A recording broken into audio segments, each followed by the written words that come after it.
There we go. Hi. Hi. What are we doing today? We're reading the tale of Mr. Jeremy Jeremy Fisher by Beatrix by Beatrix Potter. Potter. Okay, here we go. The tale of Mr. Jeremy Fisher by Beatrix Potter. It looks like Frederick's Warren's on the bottom underneath the picture as well. For Stephanie from Cousin B. Okay, here we go. Once upon a time, there was a frog called Mr. Jeremy Fisher. He lived in a little damp house amongst the buttercups at the edge of the pond. And it shows Mr. Frog reading the paper, Mr. Fisher. All right. The water was all slippy sloppy in the larder and in the back passage. But Mr. Jeremy liked getting his feet wet. Nobody ever scolded him, and he never caught a cold. That's something. Sloppy in the larder. I don't know what the larder is. I'm thinking it's the hallway or like the living room or something. And I forget I have to read with an accent. He was quite pleased when he looked out and saw large drops of rain splashing in the pond. I will get some worms and go fishing and catch a dish of minnows for my dinner, said Mr. Jeremy Fisher. If I catch more than 5 fish, I will invite my friends, Mr. Alderman Ptolemy Tortoise and Sir Isaac Newton. The alderman, however, eats salad. And it shows him digging for worms in the yard. Mr. Jeremy put on a mackintosh and a pair of skinny galoshes. He took his rod and basket and set off with enormous hops to the place where he kept his boat. And it shows him hopping through the air. The boat was round and green and very like the other lily leaves. It was tied to a water plant in the middle of the pond. Mr. Jeremy took a reed pole and pushed the boat out into the open water. I know a good place for minnows, said Mr. Jeremy Fisher. Mr. Jeremy stuck his pole into the mud and fastened the boat to it. Then he settled himself cross-legged and arranged his fishing tackle. He had the dearest little red float. His rod was tough stalk of grass. His line was fine, long, white horsehair, and he tied a little wriggling worm at the end. The rain trickled down his back, and for nearly an hour he stared at the float. This is getting tiresome. I think I should like some lunch, said Mr. Jeremy Fisher. But he put back again amongst the water plants and took some lunch out of his basket. He ate a butterfly sandwich and wait till the shower is over, said Mr. Jeremy Fisher. Oh, and it shows him eating a butterfly sandwich. Oh, look at that. Page 25. Oh, and look at that. There's a beetle stuck on something. A great big water beetle came up underneath the lily leaf and tweaked the toe of one of his galoshes.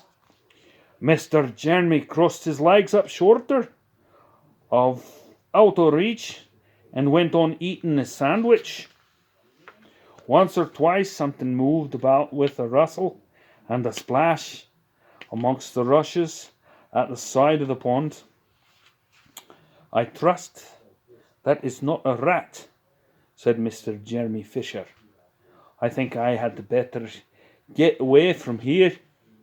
And I look and it shows the rat swimming straight away towards Mr. Fisher. Oh, we kicked her. Put your Sorry. feet down. Sweet. Alright, here we go. Got to keep reading. Once or twice something moved about with a rustle and a splash among the rushes at the side of the pond. I trust that is not a rat, said Mr. Jeremy Fisher. I think I had better get away from here. And it shows him swimming.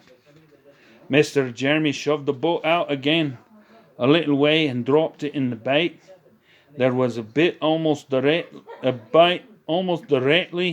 The float gave tremendous bobbits. A minnow! I have him by the nose, cried Mr. Jeremy Fisher, jerking his rod.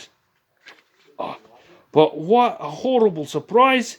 Instead of the smooth, fat minnow, Mr. Jeremy landed little Jack Shark, the stickleback, covered with spines.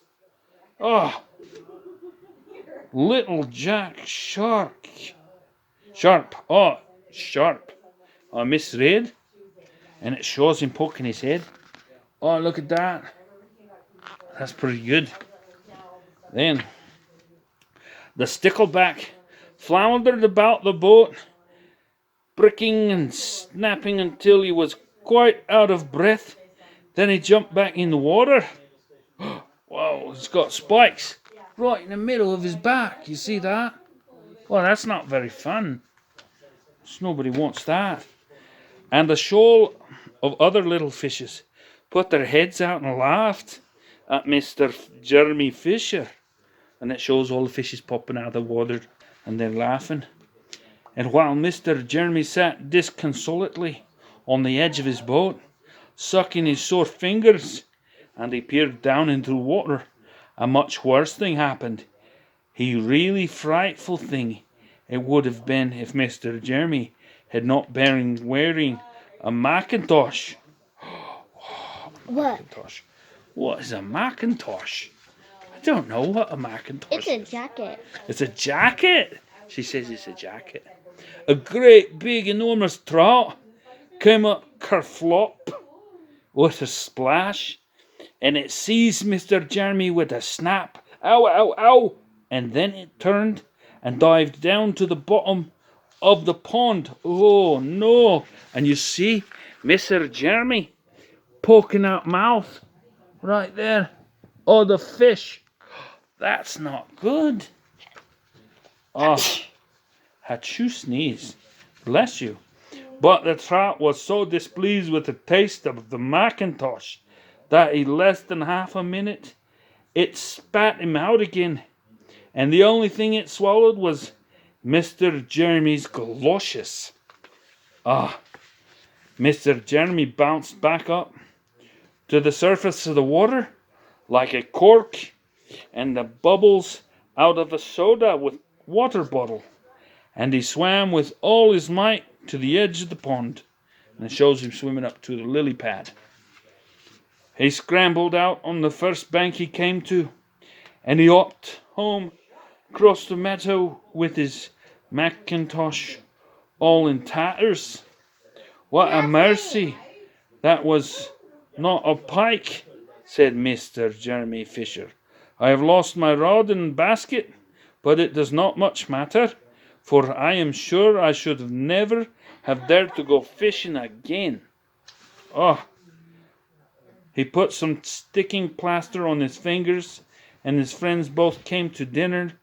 He could not offer them fish, but he had something else in his larder. This talking with an accent's getting my throat. Sir Isaac Newton wore his black and gold waistcoat. Oh, look at that. And Mr. Alderman Ptolemy Tortoise brought a salad with him in a string bag. Oh, how nice. That's a salad. And instead of nice dish of minnows, they had a roasted grasshopper with ladybird sauce, which frogs consider a beautiful treat, but I think it must have been nasty. The end. The end. Good night.